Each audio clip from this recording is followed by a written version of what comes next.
mulinde buli omu ali bulungi kamera nkira akulindemu omuntu bw'aba akola mulinde badde ogamba kiwa tuyimbire bosi waffe birthday akatereze eddoboozi omanyi libadde erekana tuddeyo nti Emikolo. By the way, do you know that it's already Mimi's birthday? Yeah. Since it's already past midnight. Happy birthday to you. Happy birthday to you. Happy birthday, dear birthday. Happy birthday to you. Happy birthday, dear Zubeda. Dear Zubeda. Happy birthday, dear Zubeda. Dear Zubeda. Happy birthday to you. Happy birthday to you. Happy birthday, dear Zubeda. Tukutegeza ngoli bweru. Emikolo tegibaddeyo. Tegibaddeyo. Emikolo tegibaddeyo. Mubere bulungi mweraba. Emikolo feke. Emikolo feke. Emikolo tegibaddeyo. Mubere bulungi mweraba.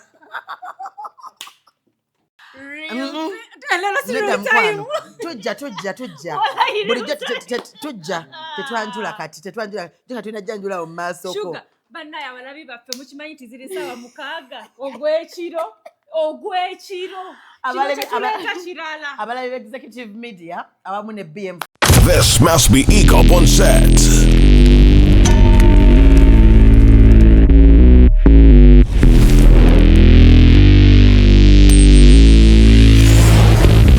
Soldiers are in place. Follow us on Instagram at ECOP Photography or call +256 702 935 078. Don't forget, they do it smart. Book with us today.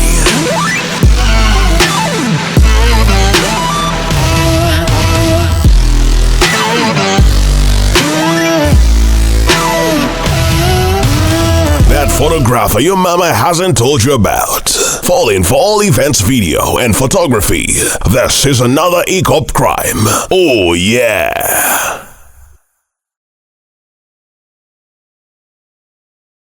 Focus. Mukwano mbegayiridde webanga no YouTube akajigwako leero. Nkwegayiridde subscribinga, likinga, commentinga, buli kimu otule. Nkukakasa nti nno ffe twewayo tukolera abantu. Akantu kano kagenda kutuza okusanga ekiro. Kajja kutuleetanga mu nkuba.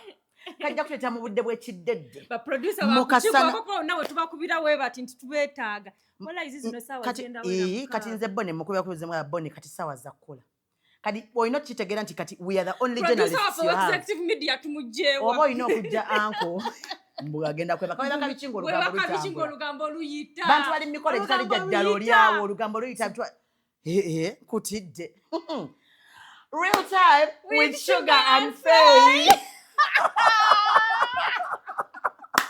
Shuga kitwala nti nze leero real time with Faye nza kuchaziza kati real time with Faye ano siriko bumansuka but nze nabagamba ku mazima kwendifiira. Let me tell you, tugenda kulwala ebirwadde omanyi kile ekintu ekituseewo leero it is actually a mental disability. Shuga ndi mukugamba mazima buno buba bulwadde bwa this is a delulu. This is someone being a delusional. Tuli ku mikolo jani wanene ejiri fake. Kati mukolo kigula byolero kumazi namanya gama gatayita mukamwa kange. Mikolo kigo jolabye lero gye batimbye buli wamu nga mulimu omugolo omu mukyala naye nga n'abamuwerekedde bamusinza okunyuma.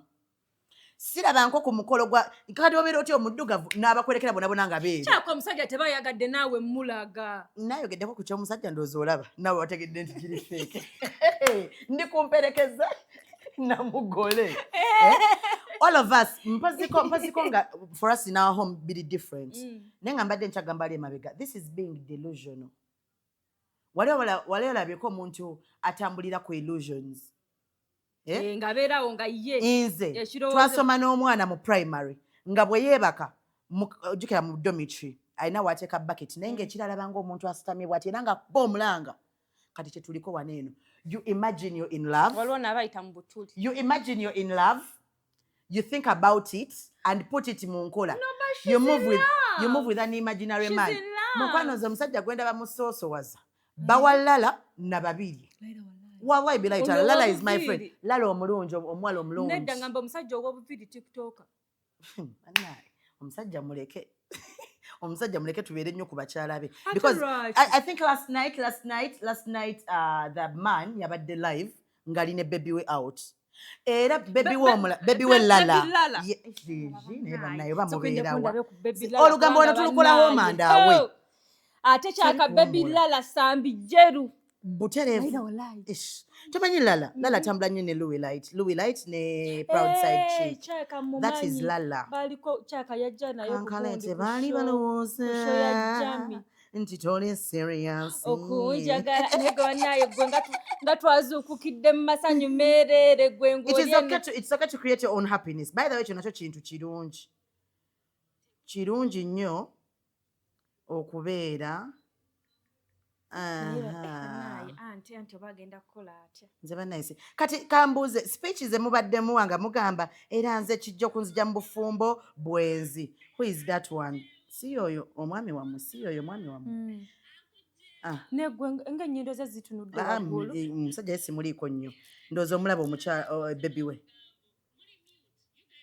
bebi we omulabe bagenda muleeta bebi bamala ne bamusembeza wuuyo very tasaagasaaga nze kitali kinyumidde nga gamba already even while you're in your situationship there is bwenzi ate ogamba nze ekijja okunzija mu bufumbo nayo basiye musajja nga just byali byakunti kubanga nzijukira abantu wezaako mu kigambo kuku kutayagala mwita anko kyokka wadda naye maama kweyagala ekigambo kyali kyaki nantuuza mu kigambo waliwo lwe twagenda ku keviina balyoke baŋŋambe mbusimanga nze naweereza omusajja mbusimanga vidiyo mbu ng'ali ne Roni mbu ne mugamba mbu ndowooza olaba ali eno n'abasajja ne ŋŋamba naye bannaye what makes you think I have the time I don't have that gentleman's number simumanyi what makes you think I'm going to be a supervisor of your situationship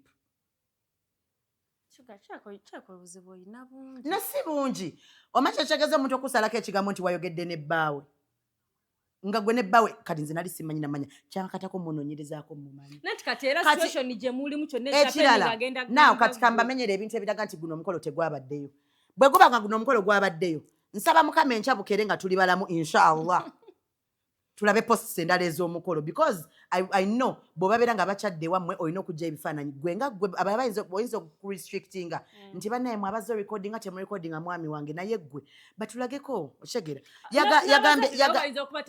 regardless yagambye nti nno okwanjula gye kuli ku weekend teri wala ebula ennaku mmeka si bbiri katulinde okwanjula that is one.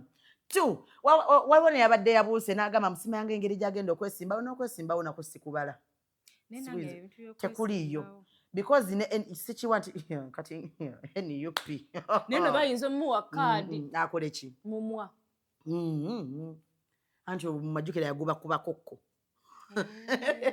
okategedde kati ekyo kyokka kimala teri kukyala kubeera mu kibuga kyekisooka oyo omuwala nzaalwa yeekawempe yes weekawempe abantu bulijjo bapangisa spaces ne bazidecoratinga bulungi notayita taatawo notayita mama wo mu bifaananyi nobeeramu ne kataleyani kano kati kataleyani kando ye mutowe ye baabawe kyaka balubeinako bakazi ani naani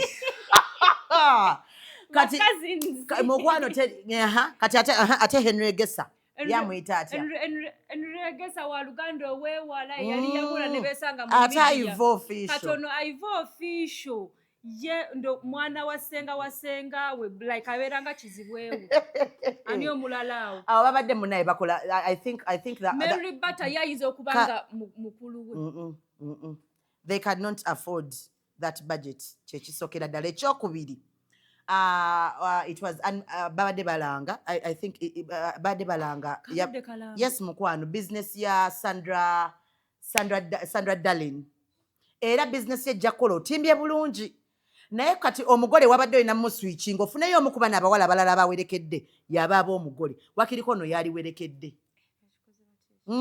Sandra Dallas I love the deco I love the gomasis I love the everything olaba ne Ivo bonna banekanikanidde mu makanzu kabadde kalango kagenda tambu anyonyola gwasulawo kati kukyala kiko bakolerako exclusive exclusive interview kakati nze gwe mulaba njogerera waneeno ndi mukyala wa gundi era akyadde mundayo olina mukuba abantu tuyina ab'emimwa abashuga basiba bakuba emimwa bafeeyo omusajja olina okumulaga ensi nogaba naye omwami wange omulungi era nze omusajja wanneegaana bannaye nze nkubulookinga omusajja talina kunnyendako kati leka mbuze mulowooza okwegaana kwa mirundi emeka omuntu ayinza obutavaayo kwogera n'agamba nti simumanyi naye ng'ebikolwa biragira ddala nti no temulina bwe mwemanyi olwaki bino inako mukulanga bali mu nnyumba bonna babiri okikakasa balabako nga bali babiri like ng'ennyumba ze bakwatiramu vidiyo zifaanagana kati wenkwatira wano vidiyo kuba kati wano ndi ku studio ya crazy ne anko n'akwatirawo tubeera tweyagala ekigambo ky'omunnayuganda okimanyi fe ate osobola n'okukyalako twakisaze dda kutidde mugira mu bisala mukwana aha naye nze banna era mukolo ki ogubeerako ennyimba nga ziri baziserekitinze kuzannya kataleyani kando yeka oba Mary Butter muli badayihadi nati bebeluganda abaliwo ebintu byogera nno bwobyogera mpulira I see your mouth is running, your lips are running. Ani mukulu wani kataleyani kando naye maama kale just mwakoze bad choice of mugole. You misplace. Yeyalizenga senga mukwano. Kati yeyalizenga senga omugole. Mukwano makeup. Aliwanze yagambye mu comment section bino bintu comment section mbu makeup wa Emikolo ja 2020. Kati waliwo ne yabuziza nti bannaaki. Tata w'omwana yamumanyi tata w'omuwala yabadde Emikolo agimanyiko kubanga ye ali mu kutunda mata ku dduuka. Comment section. Comment section. Banai, BM Focus yafubye okulaba nga Emikolo agiri mitambo. Walabye ku mugolo omwami. Imbu simanyanga makeup alinga simanyanga for example oba exercise. Yabadde wa homework. Yabadde walambu yabadde homework. Yabadde wa holiday package. Yabadde wa do correction. Yabadde wa simi. Yabadde wa repeat. Yabadde wa repeat. Yabadde wa demoted to P1.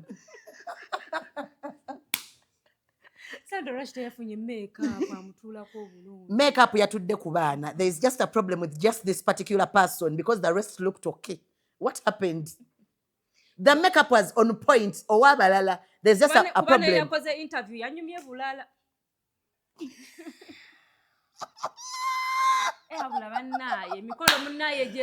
Bantaginza omanyi lwaki nkoza akantu. Lwaki nkoza akantu kanene. Bantaginze mu buli video. Bagamba otofa obuliro otya. Sabola kufa because let me tell you, her goal is marriage and I pray she gets the marriage. Wallahi kankulaga essimu enkubiddwa ne bangamba bannayo. Kati ekirala kati nkunyumiza ki? Waliwo mukwano gwange. Ono gwe yanyumiriza ng'amugamba nti relationship eyuga akoze atya. Kati osa kuŋŋamba nti ejjo relationship yabadde eyuga ku makya ne bakyala. Naye nze yandikivuddemu mangu ye yennyini n'akyebreakingira nti bannaye kyaganye. Anti kati maze omubreakingira. Tewali yamutumayo. Nzaawe njagalira ebigambo bya Mimi nze kyova senga wange ku mukolo gwange ye Zubeida. Kuba yaŋŋamba bw'oba mu love live the moment bamanyire. Bwe gwawo komawo tuwetondere. Bw'oddamu n'ogwa munda leera nga mbamanyira.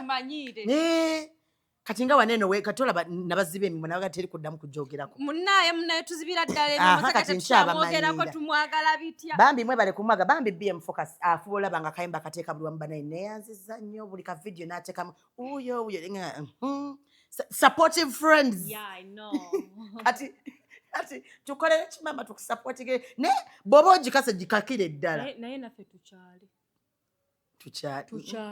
Sibyagala nze jjukira kati. Social capital ebeggwawo already yakendedde. Uganda ro yefeeyi. Ane mwe muli baŋŋanda zange. Ebyange bya ddala. Oyo yesenga wa ku mukolo yagenda ovuga akakeesi. Oleete baganda babalenzi, oleete Fiki Gaza, oleete Faino, oleete Atikasi. Bonna babeere omukolo nga baneeno baboni. Ani atwala enkoko? Enkoko ani anagitwala? Koko tugiwa ddaani. Here dano uncle wajesooka. Kujiwa producer. Tuyinza kati nno nampa lugambo. Luvaawa abroad. Dukwati.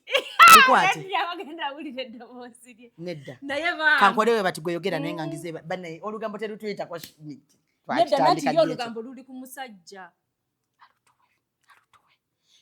mukwano mufere promax tewetaaga na kuziba nze nayo kuwa proof nti mufere promax kati by the no naye yatugambirawo nagamba kati mukwano Mr tasobola yadde okukyala yadde for example tasobola yadde okukyala yadde kale omulagirira nti lyerine kuba eriddayo naye Shuga kyova abantu bagamba tuve ku gundi enewe gwe tosobola kitegeera naye wala kiri erishiraga shumba kyagamba nti no tuve mu love ya internet kyovala nti yange nagijeeyo atawo wenkwagalira ddala akuba naye simanyi oba nkisobola nga ntijjukana ojja kisobola kuba ye yasooka okuteeka empazi tetuli kwogera kuoyo naye yasooka yasooka okuteekayo kati gwe oba osobola omubikkiriza n'ebinene ebyokuleeta love mu internet enewe fe ab'emimwa tujja kubeerawo nga twogera naye nga mukulika ebyo mu mikono mbadde njagala kumanya Faye I really want to know kakati owulira otya ng'ovudde mu mikolo egitabaddeyo kati weebasa otya kati agenda kuloota anti kati agenda kuloota ki agenda kuloota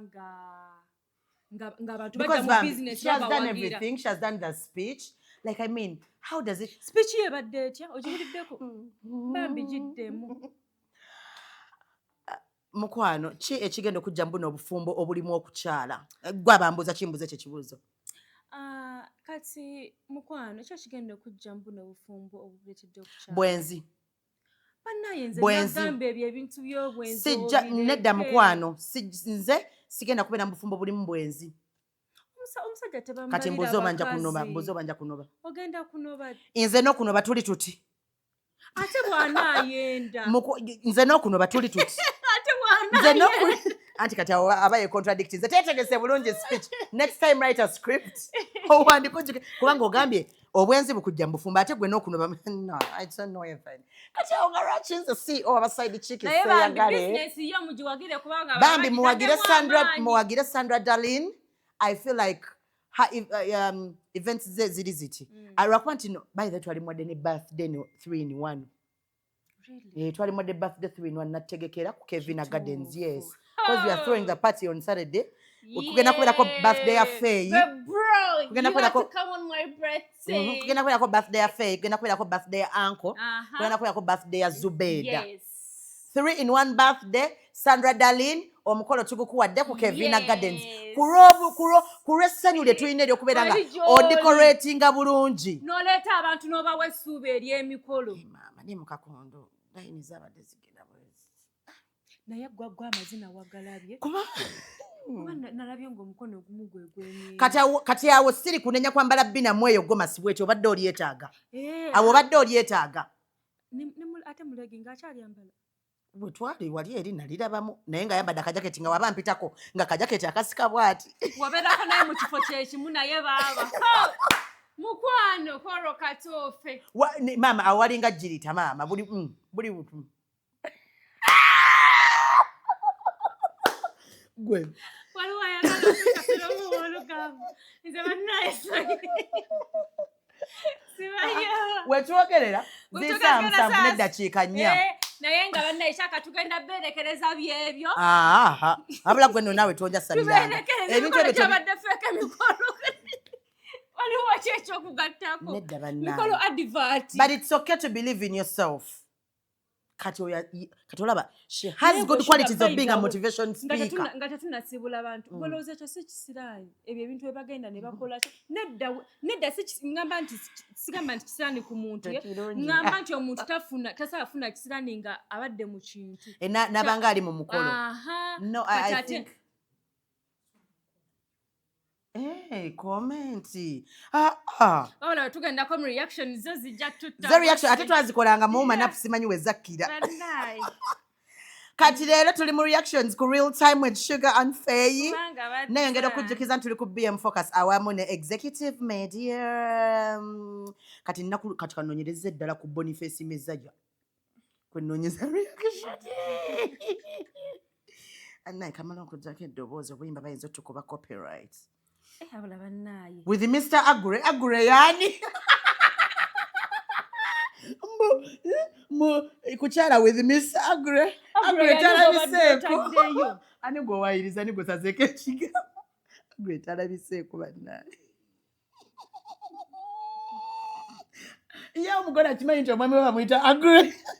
Labona agambye mbu alinga akagege. Abanze saagala kusekera mu bintu byammwe. Ninako mbulaba nno. Omugole. Naye banamu aba comment section yekulumulirisanga But the bride didn't change the gomeses. That means she was so simple. Mbulaba nno bwe kamagula amaaso kalinga akabwa akabbi. Wala yino comment ya 30 minutes ago. Mbu naye kakaddemu ate no video gy'otaddeyo yo. Mbu abagole nga bayambalidde wabweru.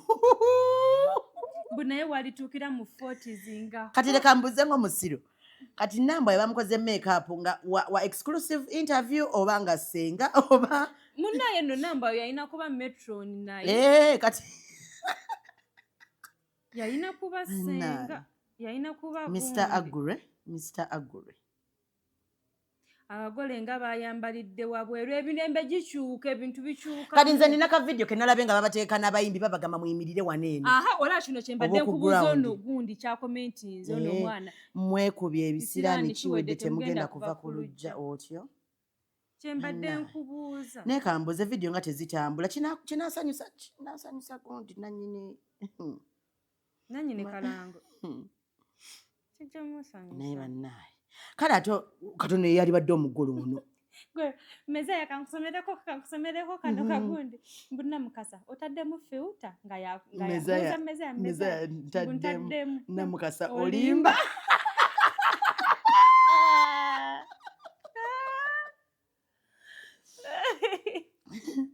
Mboba mukolo oba kalango bambi anti bebigwa owa makeup mutuge. Wajini Emikolo. Bambi. Buli omu akitegedde mbu advert. Buli omu. Mbu this is an advert kendabye ku Ivo. Ivo ye mukama w'obulango. Wamalolanga moviti ng'aleeta kombucha. Wamala ng'aleeta kanzu. Olugira nga jjira mu suuti. Owa makeup mutuge kuba alinga akakozi. Mbu guno omukolo anti yekka yatanyumye.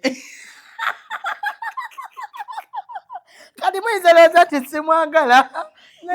Mbu naye nga tekanyumye olufeesi. Enewe byebyo nno bannaffe kubanga bannaye. Kati ono ye yali badde omugolo ono. Kane yabawadde juice ono. Kanda bakoze juice. Akakakopo ninga akamali. Nange ndaba nga kaddalawusi. Yatera okubeera era kati abakubeerayo nayitegedde nti gwaddala yatera okubeera kujja ddala. Manya abasiraamu tebatera kwagala kulimba. Nema mwalireseyo omugolo omusajja nammwe mulimba. As if she wants to cry. Ne waneeno balimbyemu. Dabala. Nanti kwego nange kendiko naye. Bambi. Mbulwaki anyinyibala. Bambi abeera asimayiringa. Bambi kabadde ne stress omukolo gukasise naye kijja kuggwa ate kirabika. Kati nno n'okusesa kintu ndazabadde ayagala bikole. Lwetwali eri lwe namusanga nga waayitawo omukazi atunda emiyembe n'agamba mbu ayagala miyembe kati nakirekanira mu interview. Mbu bampe omubisi ennyo kati munoza nga ayagala mututeekewo embe. Osanze tulaba. Olubuto basobola oddumuteekamu. Onsanze tulaba. Basobola oddumuteekamu Bambi n'abeera nalo. Wakati waba ayagala lubuto ng'ayagala. Ate nze singa nze nabadde kale lwakuba ebiseera ebimu ye abantu like she should have been creative enough. Wakiriko nayogerako ne Mr. ne bagutuulamu. Ne bagutuulamu abantu ne batuuyanirira bwe bati. Yayinza okuba nga ye takyagala. Mr. takyagalira ddala. Takiroota nako takyagala takirowooza nako. Kati no olowooza lwaki atandika okugjayo lulala. Anti omanyi gundi mujjawo omulala ye Bambi ali fine kamukulage waneeno. Yali abaza kaki. Kamukulage waneeno gundi mujjawo omulala. Ono ye Bambi ali fine era amanyi no postinga n'agamba.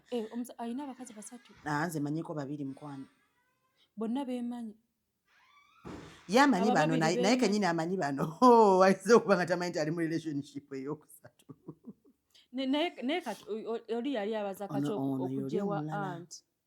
Ono yoli omulala. kati alinawe yapostingidde n'agamba mbulala ye mukazi w'oku mikolo kati nze ndi wawa n'agamba kati nze ndi wawa mulabye omwana wa Bendi naye atunula bulala gwe yali abaza kaki anku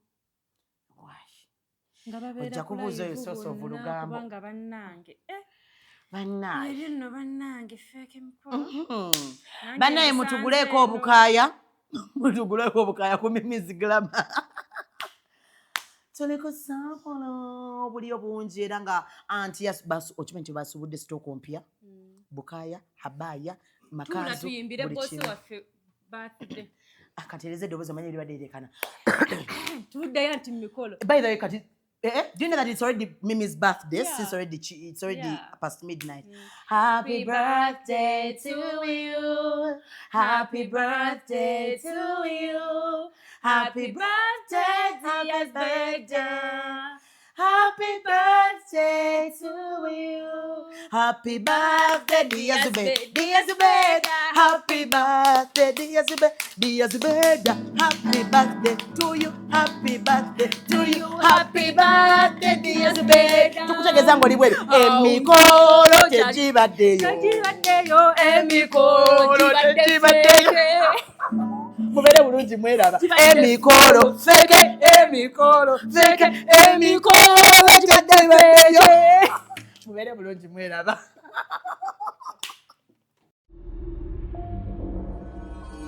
Executive Media. Focus, innovate, succeed.